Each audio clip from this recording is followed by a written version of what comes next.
Hola, and welcome to Vive Nutrition Radio, the first ever Spanglish podcast where you will hear interviews with the top minds in nutrition, performance, fitness, and health in both English and Spanish. Here is your host, expert registered dietitian, Andres Ayesta, on a mission to help you take your nutrition to the next level. Hope you're ready for this. Let's dive right in. What's up, boys and girls? Welcome back to Vive Nutrition Radio. Happy to see your smiling faces as you're listening to this. Maybe driving, maybe at work, maybe doing your morning routines. This is episode number 24. This is dedicated to a lot of the dads. Does not mean that if you are a mom, you cannot listen to this. Does not mean that if you're not a parent, you cannot listen to this. Because today's conversation with my guest was absolute power and fire. It was a really interesting conversation. So let me tell you about this guy. Colleague of mine, so he's a registered dietitian. His name is Dezi Abeyta. We didn't talk about his background, but I do think he is Mexican American. He goes by Dezi. You can find him on Instagram at food. I totally forgot. I'm gonna kind of had to literally kind of put it just to check it on the show notes, because I think he just recently changed his name. He used to be Dad Nutritionist, and now I think it's like Fit Dad's Cook or something along those lines. But today's conversation was a lot about, we actually dove into different topics. We started the conversation to really get into the nitty-gritty details of food culture, Latino culture, and he definitely dove into some really interesting topics as far as like how you can teach your kids how to have a better relationship with food. Dezi is very well known because he was a TED presenter, and I want to make sure that you watch this video. In 2018, he actually talked about food fights. Well, the title of the TED Talk, it's Food Fights Could Save Your Life. And it's a 14-minute video. Make sure you watch it. It's pretty powerful. So that's where kind of like everything kind of started for him, as far as like, where, his kind of entrepreneurship and things like that. But he really has a powerful message that I would like you to listen to. So that's the first thing. But let me tell you about Dezi. So Dezi is a registered dietitian. He is the CEO and owner of Food Talk Nutrition LLC. He basically collaborates with a lot of people locally and also online to try to help specifically dads and men to improve, like I said, their relationship with food and the ones that they foster, or the way that they kind of foster that relationship with their kids as well. He's also a sports dietitian or consulting dietitian for the Milwaukee Brewers baseball club in Phoenix. And he does have a good amount of knowledge when it comes down to sports nutrition and food culture. So today's conversation was about that, but we also dove a little bit more into morning routines and some of the things that have shaped him as an entrepreneur and some of the things that he's done on his own to really propose his career and his progress and his success. So I definitely want you to listen to this episode in its entirety because it was amazing. So without further ado, here's Dezi and our conversation today on food culture and beyond. Enjoy. What's up, guys? Welcome back to another episode of Vive Nutrition Radio. Super excited to always bring fellow RDs and fellow nutrition coaches into the space because it's always excited to talk, especially with the minority, which is guys. Believe it or not, men are a minority in this nutrition space, especially as dietitians. So I today have the pleasure to have Dezi Abeyta. I think hopefully I didn't really butcher your name, man. What's going on? Oh, man, perfect. What's going on, man? I'm excited to talk with you. And what's up, Vive Nutrition Nation? Yeah, man. So our audience is super excited, I'm sure, to have you because you're going to bring a lot of knowledge. So as I said in the introduction, so Dezi is a registered dietitian and he does you and I have a lot in common because number one, you do have like tattoos in your arm. I just got mine. We talked about this, so that's exciting. Number two, we're both Latinos. Number three, we're both sports dietitians, and number four, we're trying to change the world one step at a time, right? Yes, sir. Yes, sir. That's exciting, man. So, and you live in Phoenix, right? So I live in Tucson, but I work out of Phoenix. So I'll commute up there, probably a couple times a week. And, it's an easy hour 30 drive. So that's where I jump on the Vive Nutrition podcast or some other ones too. This is awesome, man. That's awesome. Well, great to have you, man. So let's start from the beginning. We can go. There's many different routes that we can take in today's conversation, but I wanted to start from the beginning. So, why don't you tell me or tell the audience a little bit more about you and what kind of like shaped your path into becoming a dietitian, and also a dad as well. Sure. So, growing up, I really wanted to be a pediatrician. So I ended up going to the University of Arizona, and at the time they didn't have a pre-med program. So they had what was called like the pre-health, which was nutrition. So long story short, General Chem and me did not mix. So I was like, oh, well, medical school's out the door with that grade. So I ended up sticking with the nutrition route, and Andres, I ended up just falling in love with it, man, because for me, it kind of centered me back into the importance of food culture and the importance, at least in my family, it's how we shared our love, for Christmas, birthdays, things like that. Everyone got together and shared food. Yeah, there were some presents, but that really wasn't the staple. It was getting together around food. So for me, it was incredibly healing, and also I had a lot of gratitude towards the process because it pointed back to culture and food. And for me, those two things are huge value systems. So throughout that whole process, I ended up graduating around like 2012. So I didn't get an internship. For those that don't know, so for our dietetic internship, we have to apply for a very, very, very competitive internship.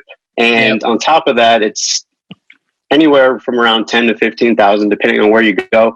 And the internship is unpaid. So for those that didn't know, we go through it. So I ended up finally getting one after a couple of years of experience with more of like the eating disorder realm. And that's where I fell in love with then my girlfriend and, now my fiance and mother to my child. So it's all been a process, man. And it's been really fruitful to see my career as a dietitian take off in the same way that my career as a dad has taken off too. That's crazy, man. It's so funny that you mentioned all this because I did see that you wanted to be a pediatrician, because it's funny to hear your story because it's literally like repeating mine in a sense. So, and I think I've talked about this on the podcast, to the fact that I wanted to be a doctor since I was a kid. Like I would wear stethoscopes and things like that. And then when I got to, and I applied my grades and everything all through high school, and when literally studying, because I knew it was hard to get into the school. That was back in Venezuela, where I'm from. And I applied for the test, and my dreams got crushed when I didn't get in, you know? So, but then I started nutrition school, as a way to try to get and switch over into med school, because they said that it was a path. And I remember going to our psychologist because I was kind of having that crisis of like not knowing what to do. And what she told me at that point was, well, doctors are not the only ones that wear coats. And that phrase kind of like completely changed my life, because I started to see nutrition as a way to provide culture, to prevent disease, to do all these different things. And I wanted to be a sports medicine doctor. So, and I realized that there's this thing called sports nutrition that you can implement. And that was like, kind of how I made the switch, and I decided to stay on it. And just to kind of piggyback on what you said about Gen Chem, well, biochemistry was hard for me, but still had to be part of like nutrition school. So so that's awesome, man. Now let's dive into like the culture aspect of things, because you and I have similar backgrounds as far as like, we come from the Latino culture. And one of the biggest things that was a big shock for me was coming to the US and noticing that things are a little bit different here. And it depends, I guess, depending on where you're from or the areas that you're in. But as a Latino in Venezuela, we always grew up around food and making food as a fun thing. I don't remember ever talking about healthy eating when I was growing up, because it wasn't really a thing. So what can you kind of like make of this whole thing of like food culture specifically to Latinos, and how do you kind of like put that in contrast to like the US culture in general, if we speak about that? Yeah. So, I mean, just in my life, I'm definitely the same thing. I didn't grow up, we didn't talk about, which were carbs, what do carbs do. We didn't talk about we need to eat healthier. It was more so about togetherness. So for me, I really try to take that staple into the work that I do, and also in a fatherhood too, where I don't know if your audience is privy to things that I talk about on social media or anything like that. But I've shared that, my fiance is a vegetarian, so I'm not. And my fiance is also a beautiful white woman. So our child is a mixed race child. So, one thing that we try to do is provide my daughter with, ample opportunities to see both sides of those cultures. So for me, the whole togetherness around food is super important because, when you do community nutrition, for instance, what I oftentimes hear in some of the places that I consult is that doctors have told Latinos to not eat papas, rice, beans, tortillas, like those things like that. And for me, I always try to bring it back to to the client or the patient to say is that helpful? Are you happy with that decision? And more often than not, it's no, because maybe tortillas remind them of their nana who's no longer here. So for me, it brings it back to okay, this is how we can engage with your food culture in a way that also mirrors what you need from a health standpoint. So let me teach you how to do this. There's some substitutions here and there, but at the same time, one meal is not going to make or break your health. So for me, it's pointing it back to being a human. We're going to do things imperfectly, but it also needs to be about enjoyment too. Yeah. And you talk about this on your TED Talk. By the way, guys, if you're listening to this, I'm going to link on the show notes to Dezi's TED Talk. I think it's called "Food Fights Can Save Your Life," and it's I watched the whole 14. It's only 14 minutes, but it's so impactful. And to talk about this specifically, one of the things that you mention a lot is it's about how kids are raised and the stuff that you're telling them with their kids and what kind of impact that can have on their future and how they see food. Because I get so many parents sometimes that come to me asking for help, and I'm starting to notice that kind of push from the parent, and it's the parent reaching out to me. And the first question I said, does the child or or sometimes it's a teen or youth or whatever, does he want to work with a nutritionist? Mm-hmm. Because the reason is I want to make sure that this is coming from them, or that they actually are on board with this and not necessarily that they're being made. Because of the fact that a lot of times that they're talking about, look, what he needs to lose weight and stuff like that. So I guess the question to start off on this kind of end of the conversation when it comes down to food culture is, what impact does a parent have in the child's future as the way that they see food, or when they grow up, and how does that kind of shape them as and the way and the relationship that they develop with food and things of that sort? No, I think that's a great question, because for me, at least, the understanding of the importance of that role has been a process of development. So when I graduated from the University of Arizona, I didn't get that internship. So I worked in the eating disorder realm. And so when you're doing inpatient, you get to meet some really fantastic people and get to see their processes, go through as they're finding recovery from their eating disorder. And one of the cool things about that is, most places will have a family week. So towards the end of that patient's stay, the family will come in and they'll all do therapy together. And the fantastic thing about that was, I wanted to be in the mix to see what the family dynamic was like, because at that stage, I kind of knew okay, I can understand why this person has a fear of food, because this is how they were raised and this is what their parents said or did, right? So, throughout that process of development, diving into research, and then even just seeing how I interact with my daughter now, there's a lot to be said about how you represent yourself, not only as a parent, if you are a parent, but as someone who is impacting a youth. Because what you say about yourself, the way that you carry yourself, your behaviors, they're watching every move. For those of you who are parents out there who have accidentally said, can I cuss on here? Yeah. Okay.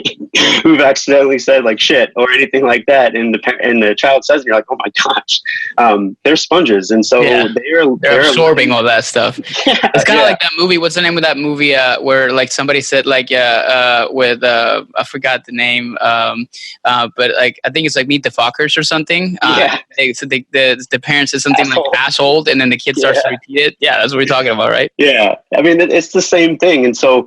I always try to tell, I'm the same way with when I see a child just for nutrition, because it's a family intervention. So if a parent is saying things like, well, you need to lose weight, One of the really fantastic things about my experience is that I got trained and spent a lot of time with therapists. So being able to hold empathy in those really tough moments is really, it's not easy for me, but it's something that comes natural. So I always try to point it back to the parent to say, like, what does this mean for you when this is said? Do you feel like this was said to you when you were a child? And more often than not, that parent is going to shed some tears, because there's a lot of pain when those things tend to be communicated, because the way that I look at it is oftentimes blame is that, discharge of pain.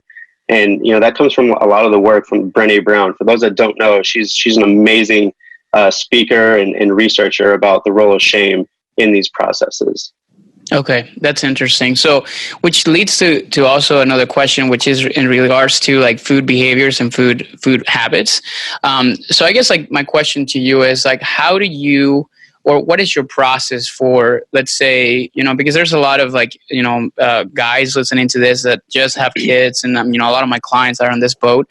What is the process of kind of like developing or fostering that really good relationship with the kids? Like, how do you introduce certain foods?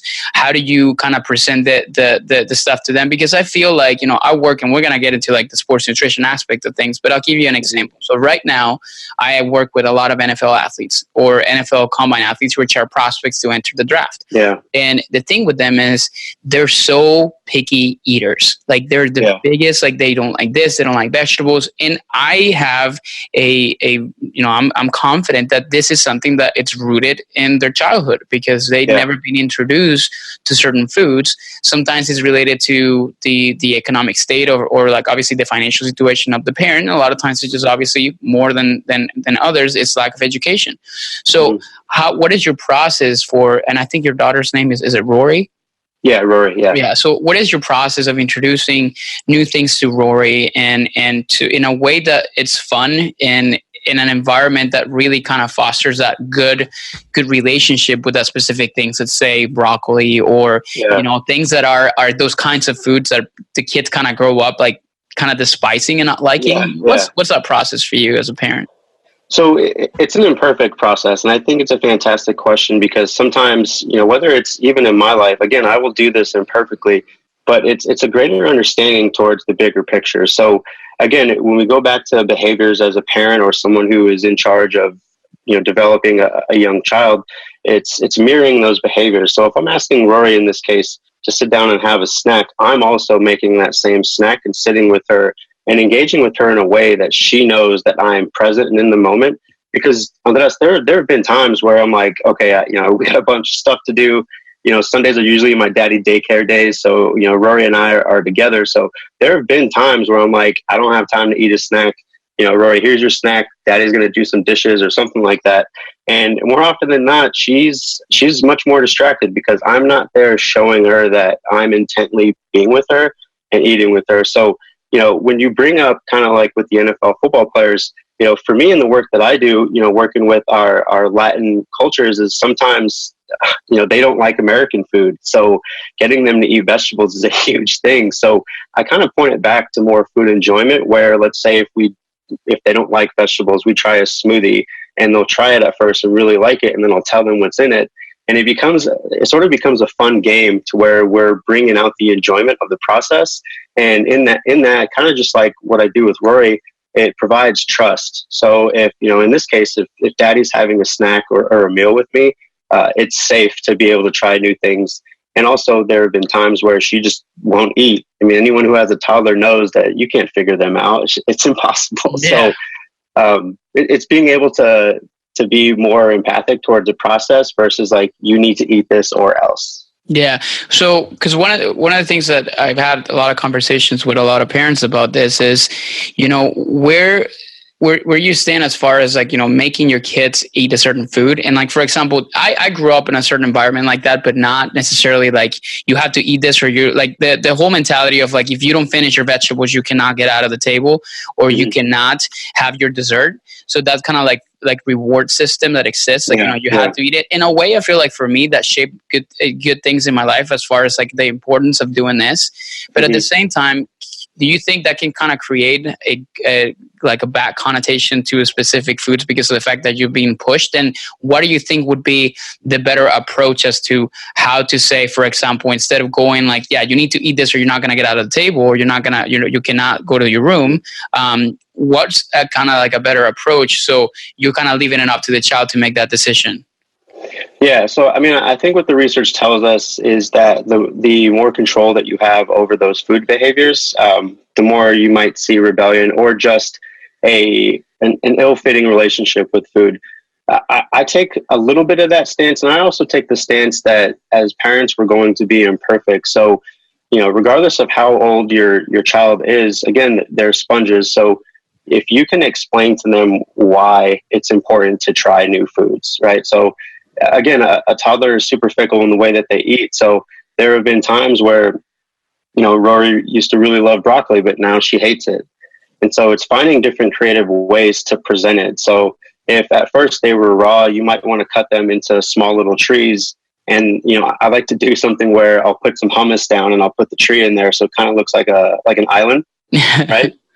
Like an island with the tree. So if you can create some excitement around food or just some new experiences, it tends to go well. And at the same time, if they are not privy to wanting to eat it, that's definitely their prerogative. And as parents, it's our responsibility to be able to not only check our stuff, but also make sure that you provide understanding why that's important, and also understanding for yourself as to, let's say in this case, why they won't eat broccoli. Ask them, do you like the taste? Is it the texture? And so it's one of those things where it's just an open conversation, which at least in my life, I think provides a better opportunity for building a strong communication between parent and child, which is something that I have with my parents now. That's awesome. Now, you mentioned a lot in your TED Talk about, I guess I'm just going to call it food fun. So tell us about this concept of, because of the title of your TED Talk is, food fights can save your life. So can you tell the audience a little bit more about what do you mean by that, and what does that really entail in shaping, obviously, kids and families into obviously better food behaviors and better healthy eating habits? Yeah. So for me, the whole premise around the TED Talk that I did was obviously boosting an idea, a unique idea. So what I talked about was, what if we got back as a food culture? What if we went back to what children think of food when they're first starting to navigate food? They're not using forks or spoons; they're using their hands. So they're providing more development from a tactile perspective. So in this case, what if we got back to, let's say, eating with our hands with our children, so that it provides more fun? Because it sounds weird, and I talk about this in the TED Talk, but when's the last time that you didn't use a fork when you ate spaghetti or something that needs a utensil, right? So, with anyone who's ever done any of some outside cultural eating, more often than not, a lot of those cultures are eating with their hands. So for me, it kind of points back to fun, because when you get to have fun at the table, you provide a positive experience, which also means you have that positive association to that type of food, or even that family meal. And in that case, if you stack those up, you're going to be successful as a family when you're trying to navigate food. Yeah, it's powerful, man. Now that you mentioned this stuff about eating with your hands, one of the most powerful, when I was in college, I interacted with a lot of Saudis, so from Saudi Arabia and from those cultures. And I remember literally going out to, the clubs and stuff like that, and coming home at 2 a.m. And all they did was they would make this chicken and rice massive meal. They put it in this huge pan. And I remember the first night that I was in that, kind of involved with them. And we sat down, they put it on a room, and then they sat down, they put the food on the floor, and then let's eat. And I'm looking at it, I'm like, what do you mean let's eat? Where we're going to sit on the table, where are the plates? And essentially it was eating with your hands. It's sitting down, and it's funny because they actually taught me how to scoop it, how to make a fork with your hands, and how to make it into a little ball. And it just made me think of like something different. Like we're seeing food and everybody's laughing and enjoying themselves and having a good time. And we live in a society right now that's just not something that is common. You know, you're on your phone most of the time. Yeah. You're distracted, you're eating, and it's just more food becomes more of like, okay, I'm hungry and a necessity, and like I need to get this out of the way instead of enjoyment.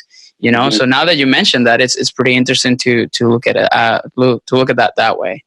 So yeah, because I mean, just on your end, I mean, was that an enjoyable experience for you? Yeah, it was awesome. Yeah, you know what I mean. So I think that if we continue to stack those instances up, you know, as a family, and that's one of the reasons why I'm really pushing on my social feeds, just getting men back in the kitchen. And even if you're a dad or you're not, it's getting back to that role of, hey, there's a lot of shared responsibility in this process now.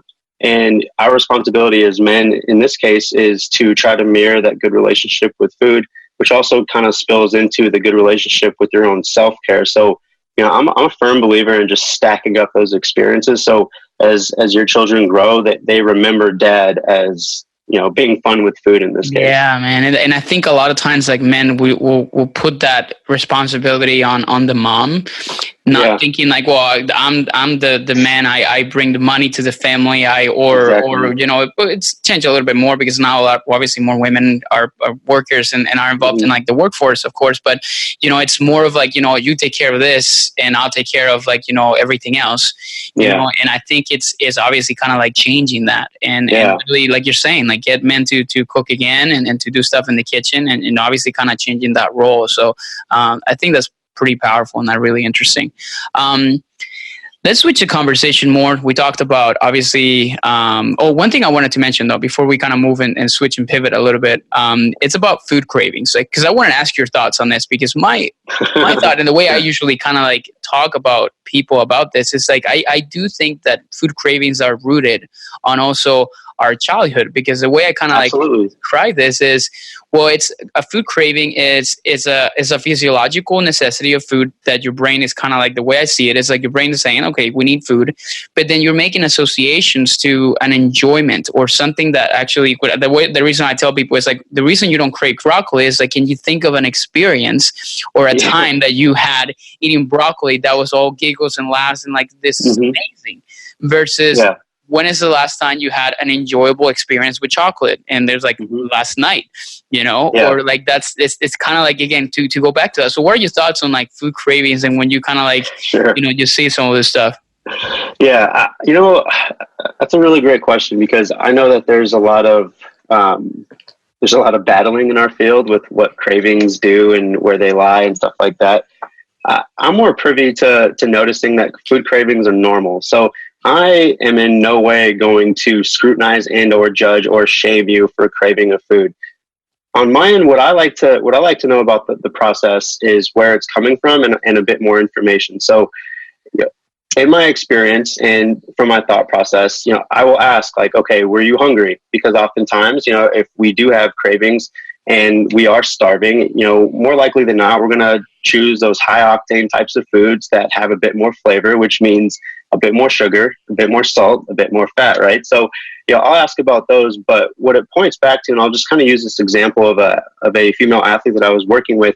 You know, she really had a tough time with how often she went to McDonald's, right? And so, as we talked about it a bit more, what I found out was her father at the time had recently just passed away, and so her picture of her childhood, when their family was together and happy, were those Saturday afternoon Happy Meal days, right? So you go there as a family and you play and you have McDonald's in this case. And so, you know, with her father just passing away, I just kind of posed a question and I said, hey, is there a chance that you just might be really grieving and missing your family as a whole? And that's just more of a representation as to why you might want to go to McDonald's. Because I think in that case, you're able to humanize the experience versus, hey, you shouldn't be doing this. What are you doing? This goes against your athletic goals or your athlete goals. So it kind of points back to just like, what does this mean for you? You know, I think the first time that I noticed that I emotionally ate was after college. I got my first student loan payment and was like, wow, that's a lot of zeros. So, just when that happened, I went right to the fridge because I was at my mom's house at the time and made this really great meatloaf sandwich that she used to make for us. I doused it in Tabasco and I was eating, and, she had passed by and was like, hey, we just ate. What are you doing? I was like, well, I just saw how much money I owe, and now I'm emotionally eating. And you internalize that and realize it. Yeah, exactly. Because I think as food experts, we learn about it, but until we really experience it, you can see how human it is. Yeah. And that's the process of helping our clients through that. So do you think then it's all about I guess, understanding and being aware of it, and that's how you cope with it and find a better route, or just simply the more you understand it, the more, I guess, not less likely to happen, but simply how you can manage that? Is that what you think? Yeah. It's developing that awareness? I do, and I also noticed that there are some medical conditions in which it's dangerous for your health, and I can acknowledge that. And at the same time, again, if we can go back to making it a more human experience, we release a lot of the judgment from that. And, what we know about enjoyment in itself is there's a whole lot less cortisol. And, cortisol is one of those things that's going to kill you. So in my eyes, it kind of points back to just being more human about the process. That's awesome, man. Great conversation. So yeah, let's pivot and let's change to entrepreneur in your career. So now we go from being a parent, and we'll kind of tie some things back to that. But what are you, I guess, because you and I talked a lot about different things as far as Sure. One of the biggest things, and I think I applied this to myself a couple of years ago, but I had totally forgotten until I saw your post about the New Year's letter assignment. And Yeah. I have actually implemented this where a lot of my clients have never done it before. I did this myself once and it was really powerful, but then until I ran to your post and I'm like, oh, I need to do this again. So tell the audience a little bit more about this New Year's letter assignment and the impact and importance that it has to do what I call future goal setting. Yeah. So, a while back when I was trying to figure out, my purpose and what I wanted to do, and, I think at the time, my fiance was pregnant with Rory. So for me, there was a lot of pressure on my side and a lot of expectation to do this correctly. Not to say that my dad did it incorrectly. And at the same time, I can acknowledge that there are things that I wanted to change about how I fathered, my kids and how I was a husband, in my family. And so I was challenged at the time to do this letter assignment. So how the letter assignment goes is that, let's say if it's, December 31st of 2018, right? So what you're supposed to do is write a letter to yourself as if you are, in this case, like future Dezi, December 31st, 2019. And what you're doing is you're talking about all the things that you are proud of your past self for the things that they accomplished. So essentially you are goal setting in a way, but you're talking about it in a way where it's already happened. So you're kind of that real abundance mindset. You're kind of going back to saying like, hey, these are the things that I want in the world and this is what I'm going to put out. And I'm going to talk about them as if they've already happened, which I think is really powerful because, so I've been doing this for 3 years now. So since I wrote a lot of these, I've gone back and it's been really empowering for me because I never thought that in the amount of time that we had that we could afford a house. It's just, I didn't think about it, right? I didn't think that I would be a sports dietitian for a Major League Baseball team. I didn't think that I could start my business and be an entrepreneur, which is something outside of want to be a pediatrician, is something that I always wanted to do. Just owning a business and being able to have a lot of creative avenues and control was always really fruitful for me. And so going back over these letters, it's been really empowering to see like, oh my gosh, a lot of these things happen and I had no freaking idea that they would. Yeah, it's powerful, man. I when I did that the first time, it's crazy when you go back and look at it, and and the letter for you guys listening in, it goes something as simple as like, dear Andres, so proud of your accomplishment this year. Mm-hmm. You bought a Jeep. That's awesome. And your business has grown so much and you're in the best shape of your life. So there's something powerful about this. And what a lot of my clients I did is like, I give them the option to say, you can keep it to yourself, or you can share it with me. And, if I'm going to do my best to to send it to you at the end of this year, so you can go back and to kind of reflect on some of those things. And I have told to I talked to a few nutrition coaches that are part of my network, and I literally told them this is what I do, and they've communicated to me how impactful that has been for their clients and for themselves, because a lot of times we're not like statistically speaking, not many people make goals that are past a month. They don't make goals that are past like 2 to 3 months. And when you put that into that perspective, and for some people it's a little awkward, because I literally have these conversations with people on the phone as I'm online coaching, and I'm like, okay, write this out, like literally talk about it. And then they're always going like, I'm going to do this. It's like, no, you're not going to do this. It's like, talk to yourself that like you already did it, and there's something empowering and powerful about that. So that's really great, man. I think there's a lot to be learned. Fantastic that you're doing that with your clients. Yeah. What the heck didn't I think of this? Yeah, man. I think that's gold, man. Even that's like gold. for your athletes. So I tell some of these NFL guys, like, literally, like, what do you think think about yourself in your future, and like, what would you tell yourself as far as like, your accomplishments and the stuff that you're proud of for doing. So I think that's really interesting. Yeah. Now, balancing things out as a parent, so as an entrepreneur and as a parent, so what are some key factors that you learned in the past maybe like 5 years? How old is Rory? So she'll be 3 in April. Okay, so let's say like in the past like 3 to 5 years or so, what are some key factors, some things that you've learned as far as like balancing things out as a parent and as an entrepreneur that have shaped your career into what it is today? I'm all about experience. So I think as I continually learn, and I do this process so freaking imperfectly, but for me, it kind of points back to things that we're either teaching our clients about health, and also trying to point back to being a good example of that health, right? So, in my life, when I first started my business, I was still working close to 60, 70, sometimes 80 hours a week. And, sometime last year, I had this moment where I was like, I'm not taking care of myself. I'm sleeping only 4 hours.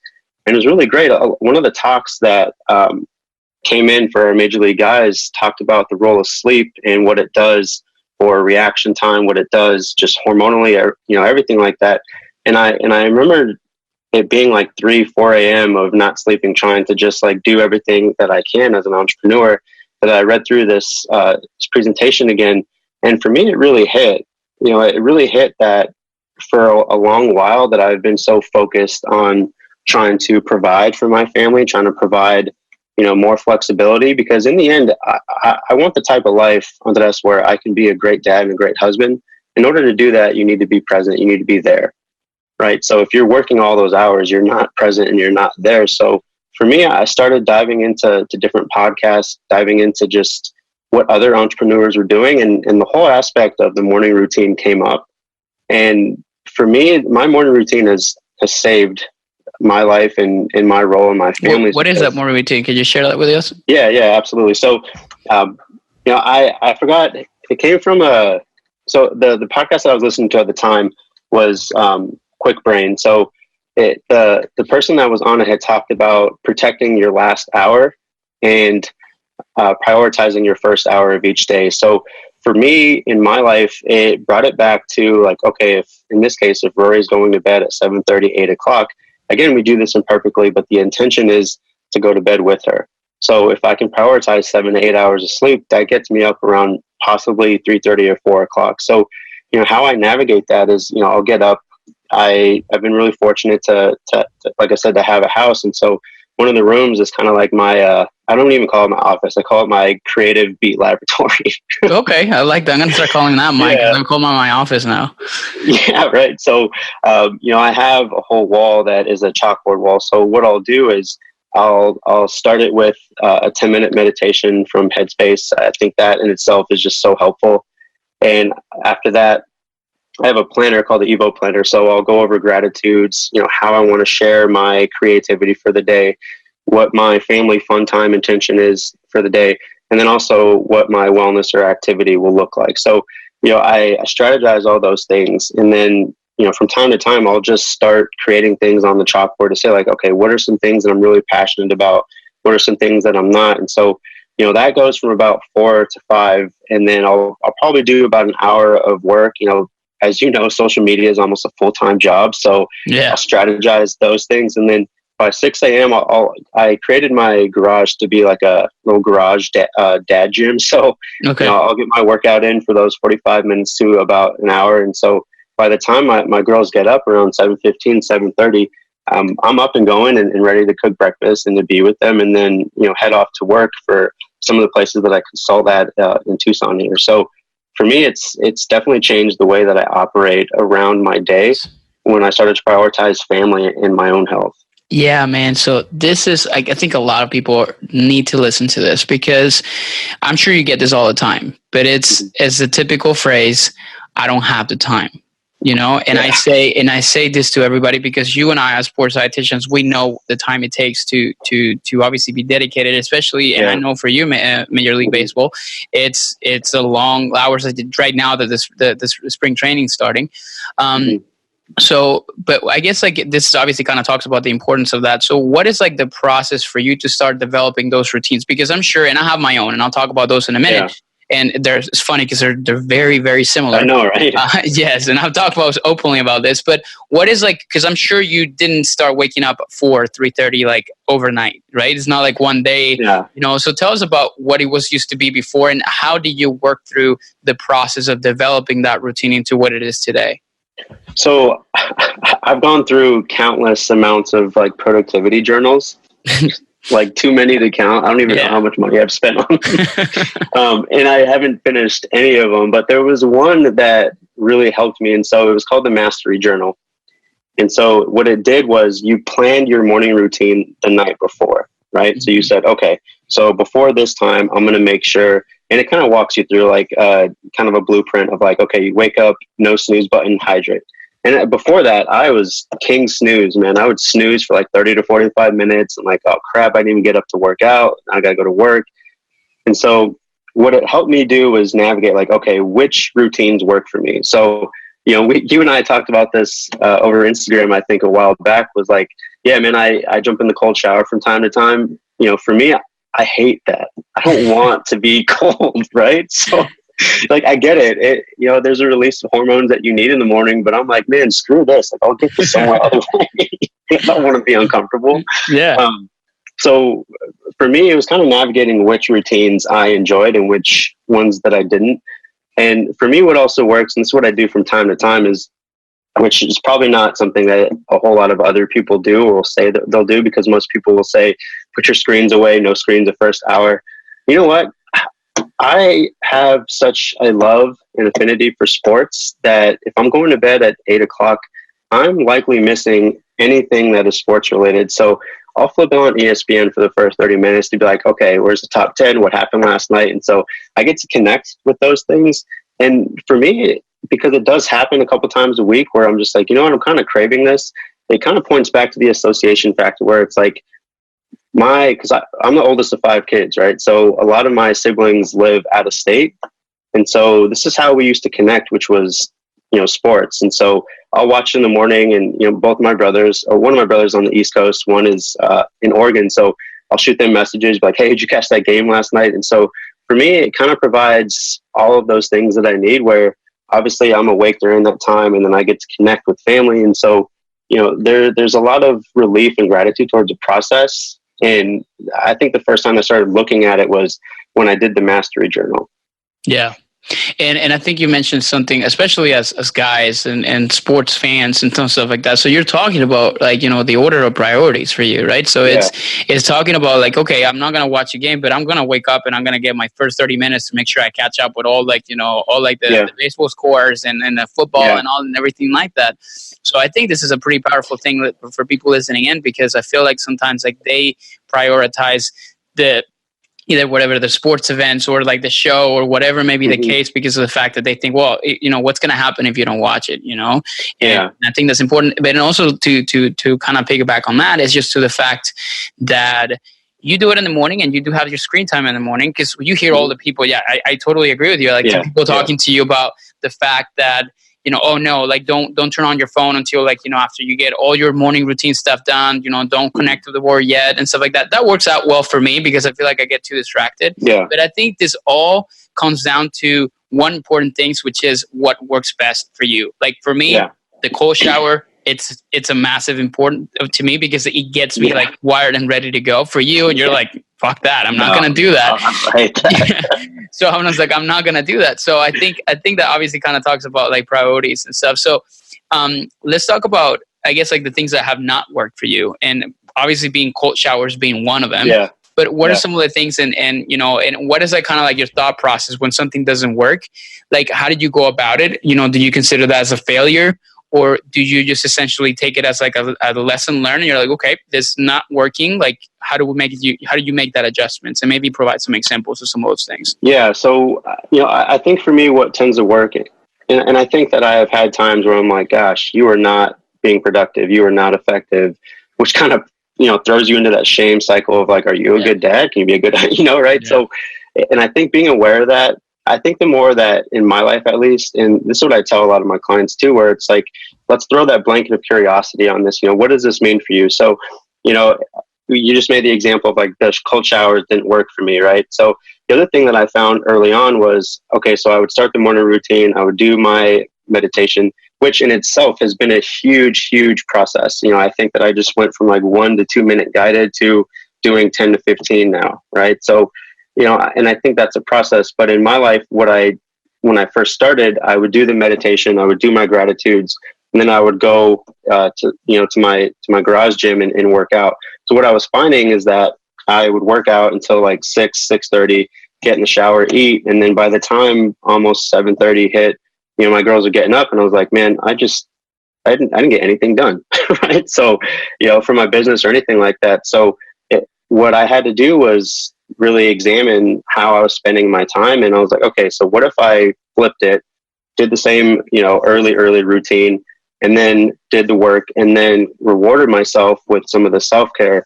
And, over the last 2-3 months, that's what I've been doing. And it's really worked for me because I had to examine how I was operating within those behaviors. And if I would have continued down the shame cycle of like, you're not doing enough, cool, you woke up to work out, but what else did you do? Mm-hmm. I don't think that I would have stayed with that routine. I think I would have just gone back to staying up late and, not being present for my family. And so I think the more that we examine our behaviors in a way that's more curiosity based versus shame, I think is huge. So, and what do you tell your I guess like clients or people that you've worked with? Like, I'm guessing you preach like this one morning routine concept. I try to do the same thing as well. So how do you go about, for example, the people that says like, I'm just not a morning person. I need my beauty sleep. I need to, to make sure I get my Z's, what is like the typical conversation, and how do you go about that? And to people that they want to take a leap and to make a change there, but they just don't know where to start and how to go about it. For example, the waking up early part. Mm-hmm. I don't know where I learned this saying, but I really, really enjoy using it. So, when we have that conversation and someone, whether it's an excuse, or whether it's just really real for them, in this case, where it's like, well, I'm not a morning person, or, I don't have time to work out. Like I'm too tired or something like that. It's kind of pointing back to helping them to examine why that behavior in this case is fearful. So what I like to tell them is like, hey, in this process, if something is uncomfortable, it's probably the best thing for you in the moment, because what has caused you to be comfortable has gotten you to a place where you came to me. And so I think most people who are able to be aware and navigate their own stuff, most of them can say, damn, like, oh shit, like, all right, that's okay. Call them out. So how do we exactly? So how do we start this? And at the same time, Andres, I'm sure that you know this. We can't work harder than our clients, so we see them through the process. And sometimes, I think one of the funniest diagnoses that we have, kind of as clinicians and dietitians, is the not ready for lifestyle change, right? So, you throw that in your diagnoses, and you're like, all right, well, this person's just not committed. And sometimes that's just the way it is. And it's not that they're lazy. It's not that they don't want to. It's oftentimes the aversion comes from somewhere. The aversion comes from maybe the pressure. You want to have, you need to want that change, right? That's the key thing so, for that. So I think just trying to help my clients at least navigate like, hey, this is uncomfortable. Why is it uncomfortable? Well, it's a new behavior. What does that mean for you? So kind of pointing it back and putting it in their hands to say like, okay, this is your responsibility. And when you're willing and ready, I'm here to support you through the process. Yeah, man, that's so important. And for people listening in, and if, for example, like the waking up part in the morning, it's like the tough part. Like, so I don't know what was worked out for you. And you mentioned something, Dezi, about, the fact that you write out what you want to do and stuff. And before, I need to work on that a little bit more because I don't have like the nighttime routines. But then what was that worked out well for me as far as waking up in the morning is, first, a lot of people go like way too crazy. And then they say, you know what, I'm going to wake up at 5 after waking up every single morning at 7:30. And I was like, that is a pretty drastic change. For some people, dramatic change sometimes works. For other people, it doesn't, And what I usually tell people is like, just move your alarm clock to 10 or 15 minutes every week, and like that's, you develop that. The second thing that worked out well is I cannot have my phone right next to my nightstand, because I'll snooze it, and I learned that about myself. So now I put it on my second bathroom. And it's a good walk that I need to do, but then, my fiance hates it, but she's gotten used to it because it starts like, ringing and everything. Sometimes you feel like it's a dream, but it gets me out of bed. It gets me to walk to the bathroom, and I'm like, okay, I'm up. I'm not going to go back to sleep. I'm not going to go back to bed, so it's easier. So it's obviously kind of developing the cues for the habit to actually happen. And there's a really cool podcast I listened to with Pat Flynn and James Clear, which he talks a lot about, that 1%, and that tied up with a book that I read called The Power of Habit. And it's all about creating the proper cues. I love that book. Yeah, man. It's about creating the proper cues to have the proper behavior or like the routine that you have to do to make sure you carry in the habit. So for me, the cue comes with the phone on the bathroom. The moment that's in there, I know for a fact I'm going to wake up at 4 a.m. in the morning, like I usually do in the morning. So I think it's obviously speaking of like the power of developing those habits and not going too crazy with them, because people get overwhelmed. It's like that overwhelm mentality, that sometimes can happen. So, I think being realistic about it is huge. I started the same way. I know that I can't have the phone near my bed, otherwise it's going to get snoozed. And so I would put it in our master bathroom, which is, kind of a walk from where the bed is. And so by that time I'm up, and it sounds crazy. I don't know how you feel about this, Andres, but I get excited when I wake up because I love my morning routine. And I know over the past 4 months that I've been doing it, if I don't get my morning routine, like I'm just kind of an asshole. Yeah. Mm-hmm. You feel like everything's kind of like out of place, right? So yeah, man, I'm the same way. And I think like, once you kind of like, so for you guys listening in, so if this is you, if you feel like you get to a point where like like you're thinking about this and you're listening, it's like, there's no way I ever wake up at 4. We're not saying here like you have to wake up at 4. Maybe you develop a different routine that works out better for you. But then if you think about, if you find yourself saying like, I don't have the time, you do have the time, you're just not making it a priority, So if you wake up at 7 and you're saying you don't have time to work out because you get home late at night and you're like, I don't want to work out at that time, then create the time in the morning to be able to happen, just like you did, right? I mean, it's developing those routines, but it takes time, and I think that people sometimes like forget that part. So, and I think this is all a process too. I think the more that, I hate being patient, I'll say that right out. And at the same time, if I, again, within this abundance mindset, if I can believe that what I'm doing is going to be fruitful, in the long run, I'm all about it. And I think, for those that are listening right now, it's the same thing. It points back to like within what we're talking about with this New Year's Day or New Year's Eve letter is like, what's your purpose? What grounds you? What is anchoring you into what you're doing now and how you're interacting with the world? That's awesome, man. Awesome. Great stuff. So what's in the future hold for Dezi? What's next for you? So I've talked to you about this. I'm in the mix right now developing a podcast, because I saw, Andres, what you were doing. So, for listeners out there, Andres is a huge motivation, not just for you guys, but for people in the field. So, seeing you do it, man, I think is incredibly motivating. So, in my life, I'm working on launching a podcast with the strength coach that I connected with over Instagram, who's also a dad out of Ole Miss. So him and I are navigating that right now, trying to develop it. So, nice. I think this year will be the launch of a podcast. I would love to continue to work on boosting my social brand so I can just do full-time entrepreneur. Yeah. That's a goal, man. Yeah, I want to be able to create my own schedule to where I can be present for days at school with my daughter, or, nights to be with my fiance. We're getting married in May, so I can call her my wife. Congratulations, So, man. You know what I mean? Yeah. So I don't want to have to put in PTO to take, 10 fucking days off. So yeah, man, I get you.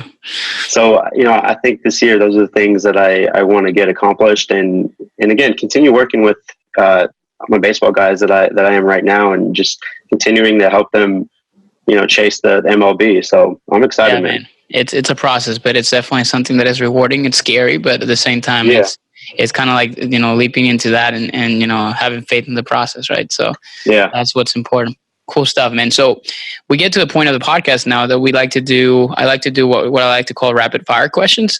So these are just fun stuff just to kind of like, close the podcast on a good note. Sure.